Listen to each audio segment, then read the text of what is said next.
Live from Fargo and serving you on TV, online, and on the go. This is Valley News Live 10 at 10. Despite a Twitter tirade from President Donald Trump, NFL athletes are attempting to stay unified. Tonight, the Dallas Cowboys, along with their owner, Jerry Jones, joined in taking a knee at midfield before the national anthem. They were standing with arms interlocked as the anthem began. The Arizona Cardinals stood in the end zone with military members and veterans interlocking arms. All weekend, it's what everyone was talking about and will be for the foreseeable future. The argument against kneeling during the anthem is all about respect for the flag and those who fought for our country. But as Valley News Team's Cornelius Hawker shows, a local veteran says many of his fellow vets actually support this form of peaceful protesting.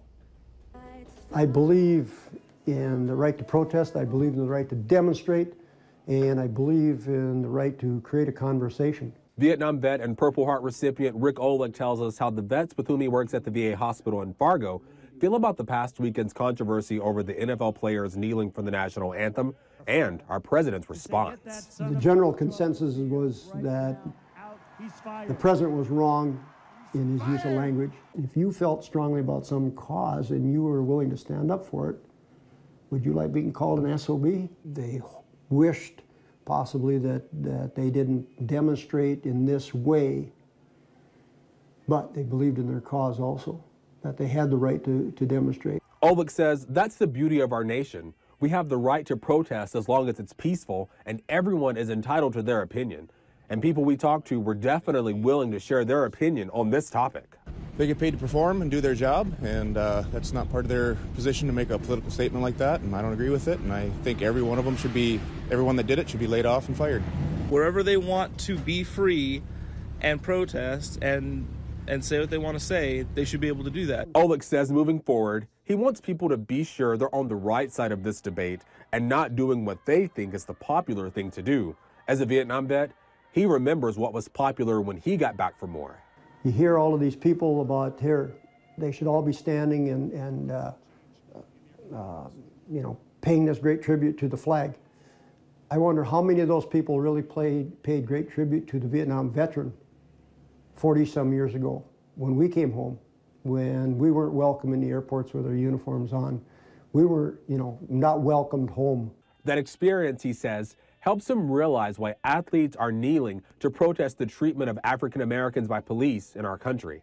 Regardless how anyone feels about veterans, Oleg says at the end of the day, vets fought for everyone, those who support them and those who don't.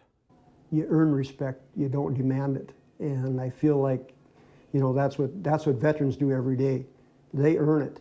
And those that want to show us respect will. Those that don't, that's okay. That's okay. Cornelius Hawker, Valley News Live. We did reach out to some area college football programs to see if they're addressing this topic with their student athletes. Only one school, the University of Jamestown, got back to us and they said they did not have an official policy. Pittsburgh Steelers offensive tackle and former Army Ranger Alejandro Villanueva apologized today to his team for not letting them know he was going to walk to the field for the national anthem Sunday. The rest of his teammates stayed in the locker room in protest after President Trump said NFL owners should fire players who kneel during the national anthem. Villanueva said that his decision was made at the last minute. The entire team would have been out there with me. Even the ones that wanted to take a knee would have been there with me had they known these extreme circumstances that at Soldier Field, at the heat of the moment when I got soldiers, wounded veterans texting me that that I have to be out there, then I think everything would have been put aside. Villanueva is a veteran who served 3 tours in Afghanistan and received several medals for his service with the Army Rangers. Since Sunday, Villanueva has had the hottest selling jersey, with sales ahead of Tom Brady and Carson Wentz. The North Dakota Highway Patrol took more than 48 pounds of marijuana and marijuana-related products off the street in one stop along Interstate 94.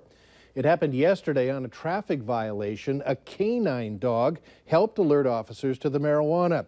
They found more than 41 pounds of marijuana, 7 pounds of edible marijuana products, and hash oil in the vehicle. The driver, 28-year-old Alexander Brown of Marshall, Wisconsin, was arrested for drug possession with intent to deliver and possession of drug paraphernalia. Only 3 out of 10 victims report a crime, a new study claims. The Minnesota Department of Public Safety says too many crimes go unreported. Stalking is the most common crime people face, and less than 10% of victims speak out. While sexual assault has dramatically affected more people recently, very few say anything, and that same goes for domestic assault. Because there are reasons, and they vary to why people choose not to report it. It can range anything from embarrassment, which happens in scams or many other types of victims for crimes, or it can even just be that they figured, you know, I didn't lose that much property. It's not that big a deal. I've taken care of it now. I'm just going to move, about my day without reporting it. As far as nonviolent crimes, the study says one of the least reported crimes is bank account fraud. Violent crime in the country rose again in 2016, with murder up sharply. According to the latest FBI statistics, a total of 17,250 murders were reported, an increase of 8.6% from 2015. Property crimes, including burglary and car theft, dropped for the 14th consecutive year. The FBI said in its annual report, Crime in the United States. Though a year-to-year comparison showed an increase in violent crime, the FBI said it was down 18% from 10 years earlier.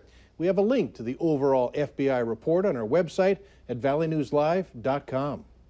Fargo City leaders and police are warning about another new scam that's popped up in the area.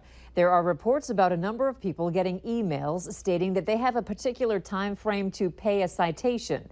Neither the city of Fargo nor the police department issues e-cites.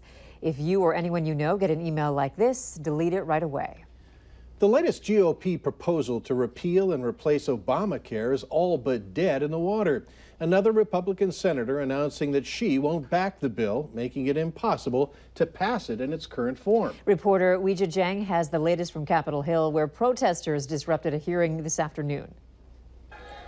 If you want a hearing, you better shut up.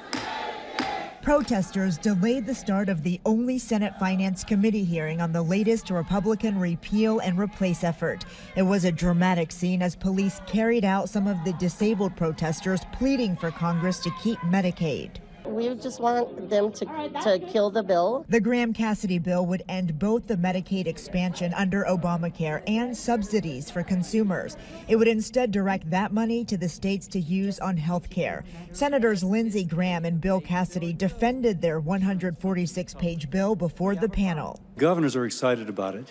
They see this as the ability to implement change that is tailored for their state. If you don't like the health care you got, you can complain to somebody you vote for. The GOP has until Saturday to rally enough Republican support for a simple 51 majority vote, but it's not looking promising.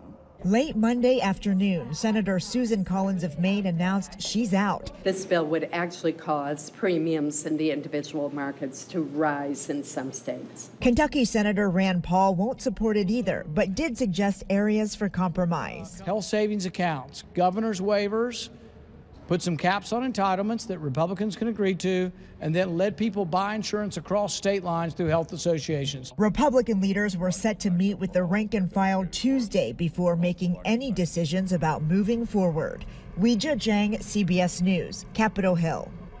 A preliminary analysis from the Congressional Budget Office finds the Graham-Cassidy bill would reduce the number of insured Americans by millions. If work on the FM diversion is going to start up again, Minnesota and North Dakota must reach common ground. Today, the state's governors talked on the phone. A spokesperson for Minnesota Governor Mark Dayton said the hour-long call also included Minnesota DNR Commissioner Tom Landwehr. Work on the $2.2 billion flood diversion project for Fargo-Moorhead was halted on September 7th by a federal judge's order. Governor Dayton's office says he wants to meet with city officials and people living in Moorhead, along with other Minnesotans that will be impacted before making any future project plans.